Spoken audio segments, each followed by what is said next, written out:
talk about Animal Farm by George Orwell. This is one of the two books through which his reputation has been made and lasted, and it was the second to last full-length book that he published before his death. It is a short novel that serves as a sort of parable or allegory about the history of the Soviet Union. He wrote it, I think he finished it in 1942, 1943, when he was in the middle of World War II, and it took a while to get published because its critical stance on the Soviet Union was considered untimely while they were an ally of Great Britain and the United States fighting the Nazis in World War II. So I don't believe it was published until 1945, right around the time that the war against Germany ended, or perhaps just a bit before. The book was a surprise success in the United States. I think it was surprising to Orwell anyway. I think it was chosen as a Book of the Month club, and it brought him some much needed financial security, which he was able to use to by that point he had a young child, and his wife had died a few years earlier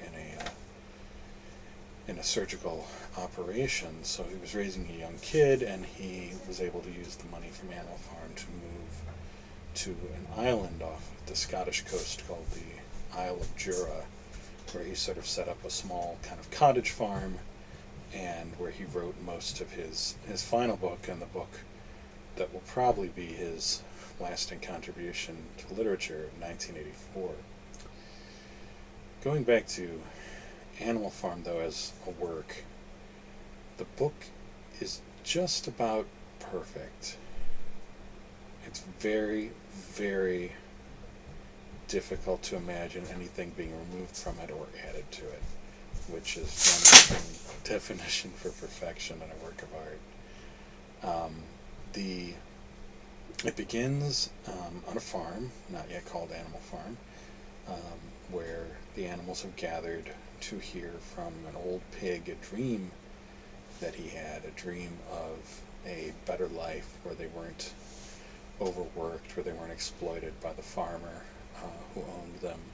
And he teaches them a song, which they all learn before his passing. The other, very quickly, the moment arrives when the animals do actually overthrow the farmer, kick him out, take over the farm, enjoy their freedom, sing their songs, and then the question becomes sort of, what do they do? What should be done? How should they live? How should they organize? And the pigs become the sort of decision-making group in general for the rest of the animals. And from there, there's a series of pieces that follow quite faithfully the progress of the establishment of the Soviet Union. To people who know the first 25 years of Soviet history, from 1917 to about 1942, when the book was written, or starting to be written, it's all, most of the main stuff is there. There's the quarrel between the Bolsheviks and the rest of the revolutionary groups. There's the struggle between Trotsky, who's represented by a pig named Snowball, and Stalin, who's represented by a pig named Napoleon. There's the struggle over whether to industrialize the Soviet Union or not. There's the purges of the 30s. There's the opposition and interference of other countries, which are represented by other farms, who are, frightened by Animal Farm and by the example it sets, and want to keep control over their own animals, and so they oppose them in various ways. And so the allegorical elements are all there. There's also the sort of more tonal allegorical elements where it feels, Animal Farm begins to feel like what Soviet, not official Soviet literature of the time, but sort of the work of like the disillusioned believers or Soviet exiles began to feel like. Orwell was on fairly good terms with some prominent former communist, former Soviet regime supporters, when people who were being, who were being persecuted or even in danger from the Soviet Union, like the writer Victor Sergei. He knew Arthur Koestler, who came to Britain after his disillusionment with the Soviet Union, and so he was able to sort of give the tone of life there, where it wasn't really better than previously. In fact, everyone worked a little bit harder, but there was like, official egalitarian language, like the animals call each other comrades, and they take some pride in being the only animal farm, in the country. There is a pig called Squealer, who's like the official liar for the rest of the pigs. He's the one who kind of continually makes up stories intended to explain why the events that the animals witness, that are often shocking or damaging, are in fact, all part of sort of normal life, and why they shouldn't believe the lies of other people. He's clearly a step towards the kind of endless rewriting of history to fit the needs of the moment, which becomes such a hallmark in 1984. And his scenes are very funny in that kind of bleak, sad way, where it's all too true, that under the needs of survival and staying alive, memory is plastic and fungible, and people will move their memories around to hold what they seem to be a desirable position. But for this particular one, I want to talk about three of the main characters of the book and how they each represent in different ways a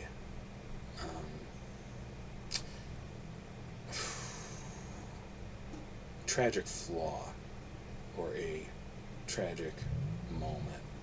Because one of the strengths of the book is that, and probably one of the reasons it survived, because it's certainly, it's been 33 years now since the Soviet Union has been a thing, and there's no deep reason, but it's because Orwell does see this as a tragedy.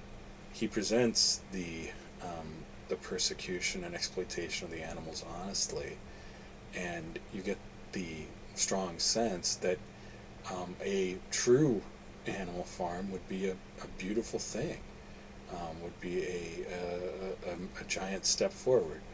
Orwell's personal political beliefs moved around, and he expressed himself differently at different times. But in general, I think it's safe to say he was definitely a person of the left, never quite so able to join with any particular single leftist group. But in his essay, Why I Write, he said, everything that he wrote was for democratic socialism as he understood it, and against authoritarian tyranny. He was of that era. And one of the reasons that his reputation, too, has lasted so well is that a lot of the positions that he held have been sort of become conventional wisdom, but he held them before they were. And he also held them in a fairly distinctively unique, individualistic kind of way, which made it clear he was a he kept his own mind, as it were. It would have been interesting if he had lived longer. He died in 1950, to see how he would have politically negotiated the the rest of the Cold War, and some of the successes and failures of Labour government in Britain. Anyway, I could talk. I should probably talk about that in another talk. The point is, he was aware that the Animal Farm tale was a tragedy, that it was not something that was automatically set up to fail, as is often taught in the U.S. when teaching the history of communism or socialism. It's usually stressed that this is just like unnatural and just a fool's game, and just automatically, against what nature and law have established. But Orwell was open to the idea that this was achievable, and that this would be a good way for the animals, and who are the stand-ins for the people, to live. And when he describes the failures which led to Animal Farm becoming the um, same sort of tyranny under new masters, which is exemplified really well in the final scene, when the regular animals spy on the pigs and see them talking and drinking with the humans, and realize that they can no longer really tell the difference between them. It's really a visually dramatic, picturesque image of the idea that probably a lot of people had by the mid-40s about the Soviet Union, which is, well, they've still got the Tsar, they just call him Stalin now. Anyway, he sees this as it was a revolution that was not failed because it was automatically doomed to fail because they were trying to achieve something impossible. It was defeated by specific actions and by specific choices. Now, in the book is not very long, and we do not dig into the pig's motivation, specifically Napoleon, who is the leader of the pigs, and the one who leads them to sort of elevate themselves above the rest of the animals. Possibly because it's really, what can you say about the impulse to tyrannize, to aggrandize power, and to elevate yourself above your fellows? It's just kind of like a given, it's just kind of like a done deal. How do you describe it? How do you put yourself into the mind of someone like that, from a literary point of view? This is something that Orwell would also struggle with in 1984, which I'll talk about later. So we don't know Napoleon's motives, which I think it's fair to say probably a lot of people don't know Stalin's motives. We don't know Snowball's motives, who was the pig who opposed Napoleon, represented by Trotsky. We don't know what drove them, but we do get pictures of the inner worlds of three main characters of the other animals, the ones who supported the initial revolution. And they're all strong animals who, in the sort of conceit of the book, are at least capable of opposing the pigs if they were to choose so. You have a hard time imagining a duck fighting a bunch of pigs, but these animals are, they're major characters, and their attitudes represent attitudes towards the descent of the Soviet Union into tyranny that bear investigating. So there's Boxer, who is a horse. There's Clover, who is a mare, and there's Benjamin, who is a donkey. Boxer is the strongest animal on the farm. It's made clear many times that their efforts in the revolution, that Boxer's intervention is key, that Boxer's strength and work is often what is keeping them from starving when they have to do the work of the farm themselves. Boxer is the working class. He's strong, he's dutiful, he's friendly, and he at least once or twice does put up resistance to the pigs' vision to the pig's ideas of how things should go. There's one time where he is listening to Squealer tell lies about Snowball, claiming that, he was never important, he was never involved with the revolution. But Boxer himself saw Snowball, fight the humans the same way that Trotsky was an important military leader during the wars that happened immediately after the Russian Revolution, and so he cannot be completely fooled. And he says something along the lines of like, "I accept that Snowball may have acted badly recently, but back then during the Revolution, he was a good comrade." So he's not completely gullible to Squealer and the Pig's propaganda and rewriting of history the way that the sheep are.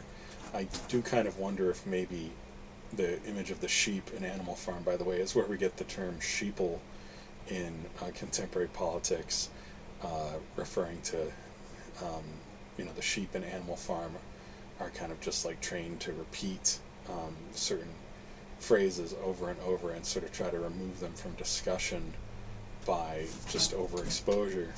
So they'll be like, 4 legs good, 2 legs better, 4 legs good, 2 legs better, over and over and over.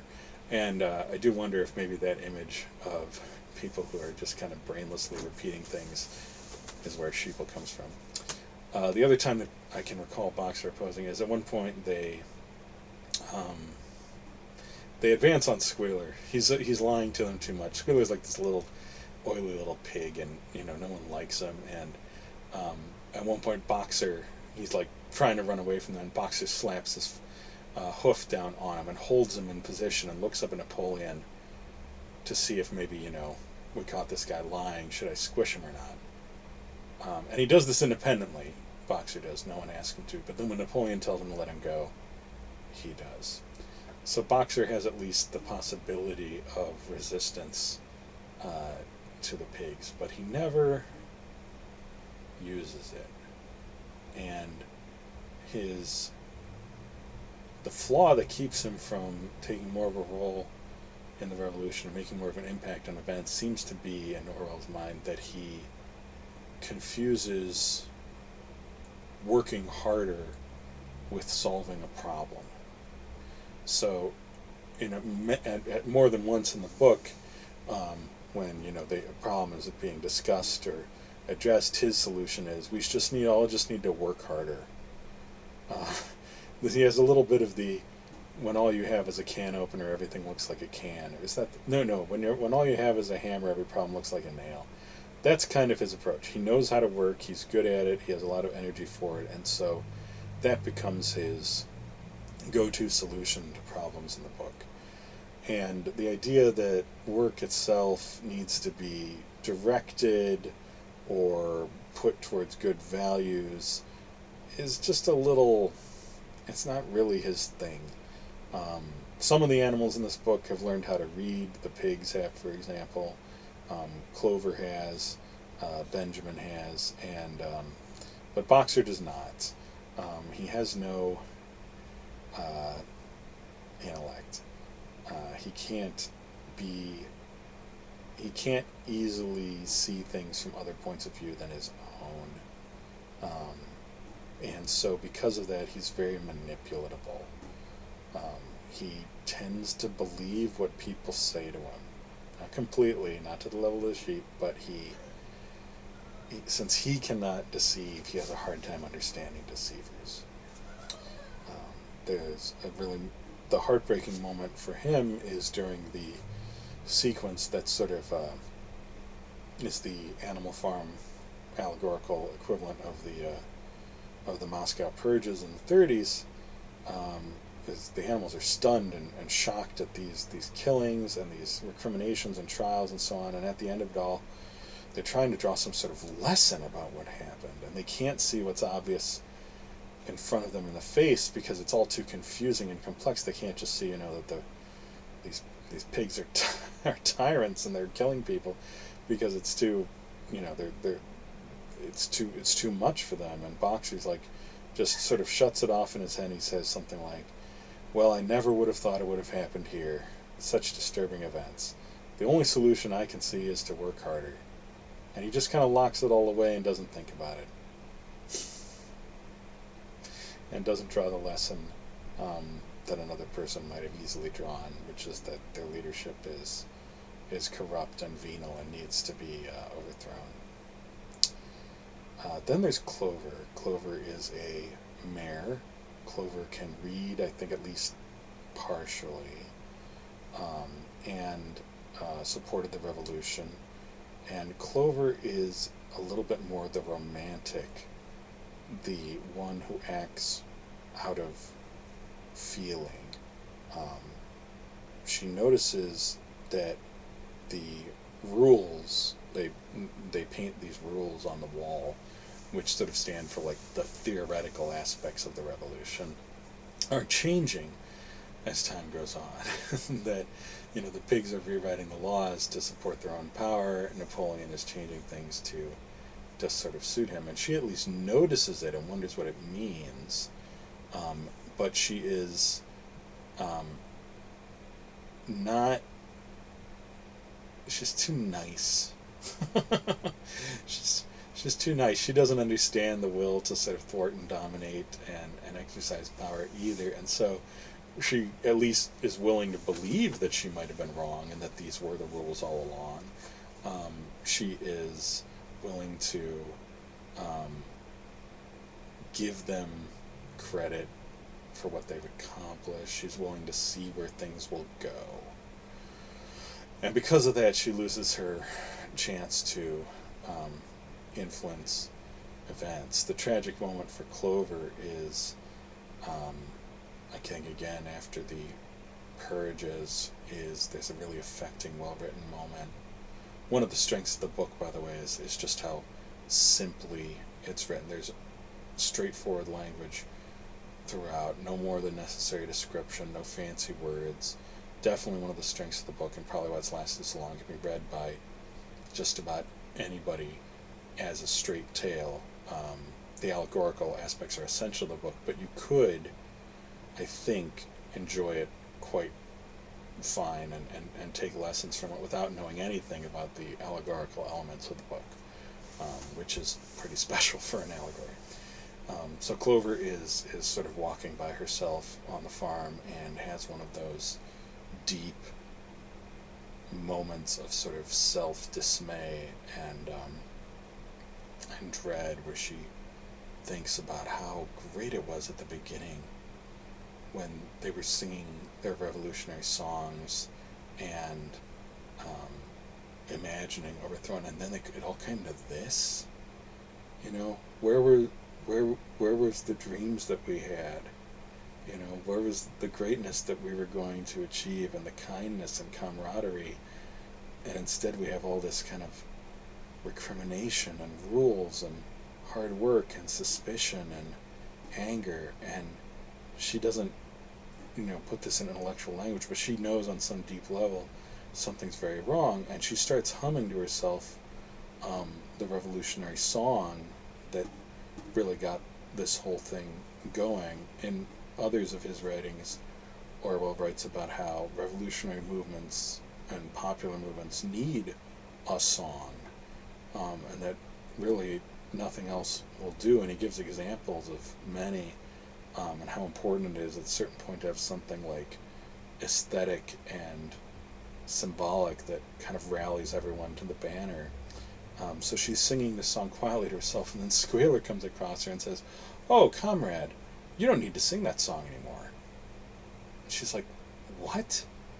This song kind of meant everything to her, even if they didn't live out the revolutionary sentiments that the song represented. The song itself still means a lot, and it's sort of like this, this image of like, one day we will reach this promised land. And Squealer's like, "Oh yeah, no, see, we accomplished the revolution, so there's no need for any more revolutionary songs because we did it. And so now, instead, we're all going to sing this new song that's been written by, like, the Pigs, poet laureate, and it's basically a celebration of Napoleon and how great they all are." And at that moment, her heart breaks a little, right? Because when they won't even let you have the memory and the sort of the aesthetic moment that you gave your life to, because they insist that, you're doing it wrong, you're having hope wrong, you're you're experiencing loss and memory wrong. um, it's it's tragic, deeply tragic.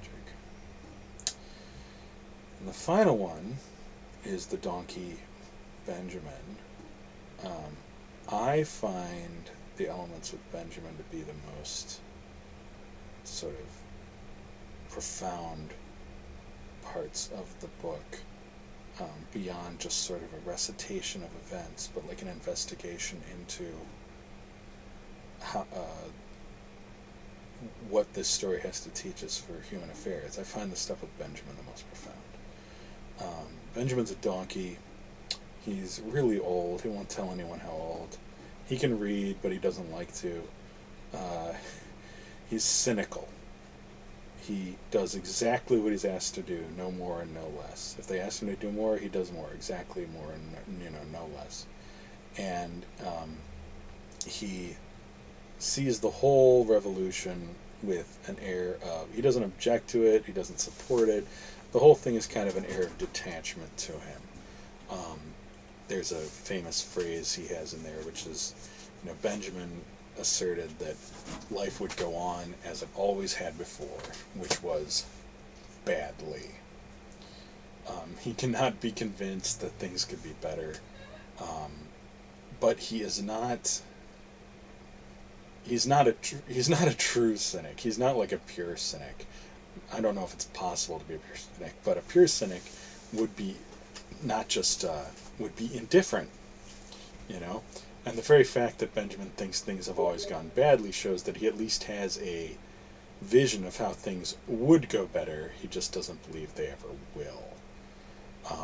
And he also does have small personal preferences about how his life should go, at least, which shows that he is also not a true cynic in the sense of his, being completely indifferent to external affairs and this sort of thing. So his Benjamin's personal preference is Boxer. He's too dry and cold about it, but he loves Boxer. I think that's pretty clear. He has a kind of fraternal, a deep fraternal bond with Boxer. He when they graze, Benjamin always winds up grazing near where Boxer is. Although he doesn't show it, he clearly is concerned for Boxer and keeps an eye over Boxer and wants Boxer to, be, well treated as far as that's possible. But he doesn't object to the revolution. He doesn't object to the pig. He doesn't object to anything. He just sort of tries to survive it. Benjamin has the code of a survivor who thinks that the world is hard and cruel, but he won't lift a finger to improve it. And it's possible here that Orwell got some of this from Arthur Koestler, because in one of his essays on Arthur Koestler, Koestler wrote a famous novel called Darkness at Noon, which Orwell read, and is based on Koestler's experiences in a Soviet prison and the Moscow purges generally, and was certainly an influence on 1984. Koestler has a similar the world will never get any better. Koestler was a believer. He soured on it when he saw how poorly things had gone in the Soviet Union, and turned into one of these folks who say, oh, things are always awful and they're always going to be. And Orwell engages with that, and he says, he takes Koestler seriously, that Koestler means it, and he says, essentially, he could be right. In his essay, he says something like, he could be right. It is possible that humanity's major problems will never be solved. And then Orwell goes on to say, but that is also unthinkable. It's unthinkable that we will never solve any of our problems. it's unthinkable, because what you're saying, if that is true, if Benjamin really lived out his creed, if Kessler lived out his creed, if the cynics were right, is they have to look at a world full of moral evil and ethical failure and say, this is fine. This is no different. This is just like anything. They have to show them two worlds, where one where like justice abounded and harmony and health was aglow, and another where, injustice was everywhere and cruelty was the rule. They would really have to believe that there was no essential difference between those two worlds. And of course, in the world of Animal Farm, Benjamin does not. He uses it to defend himself, and to defend himself against the kind of dismay and despair that Clover goes through, of hopes dashed and of deep expectations denied and of memory abused. He's defended from that by this creed, but when they come for what he loves, at the very end of the book, when the pigs come for Boxer, he can't but object. Because at the end of the day, he does care about something. A world with Boxer in it is better than a world without, and he has a kind of frantic, desperate, hysterical attempt to stop them from taking Boxer away, and it fails. It fails because he has not laid the groundwork, and he has let the pigs accrue too much power over the situation to effectively resist them. And that is his tragedy. 3 tragedies. Boxer's tragedy might be an innocent abused. An innocent who... he is. He's a pretty innocent character who, believed that hard work and an innocent heart would suffice, and it doesn't. Clover's would be, the believer whose faith was callously used. It's tempting to recall with Clover Lennon's line about how the liberal and socialist fellow travelers from other countries were useful idiots. That's how they treated Clover. The pigs treated Clover like a useful idiot. And then Benjamin, which is, the cynic who refused to go on the attack, who was so focused on surviving a destructive situation by limiting what he cared about and by condensing his focus down to just this one other person, Boxer, that he allowed the environment that he lived in to become so destructive and toxic that he lost even what he most cared about. I think it's not hard to see how Orwell would have found a lot of examples of these attitudes among the political milieu he moved in. And they're extraordinarily common, and we can find them just about anywhere that we look. And to put them into this book and show how it played out in this allegorical tale, it doesn't just sort of have parallels with real people and real attitudes for the Soviet Union, but it succeeds in its own terms as a fiction. These are real people who, in different ways, were all pressed into intolerable situations, and this is where they wound up. So it's a very great book. It is just about perfect in the way that occasionally a short novel or a short piece of writing can be, and the themes that carried over into Orwell's next and greatest book, 1984. We'll discuss that soon, probably at great length, because 1984 is one of those books that the more you dig into it, the more threads keep falling into your hands, and the more connections you make, and the way it all folds together. It's not a perfect book by any means, not the way that Animal Farm is artistically perfect, but 1984 is the more vital and important book, and the lessons that the varied, I don't want to make it sound too preachy because it isn't really, the the world created by the book of 1984 is an extraordinarily valuable artistic gift to the future that Orwell was able to create.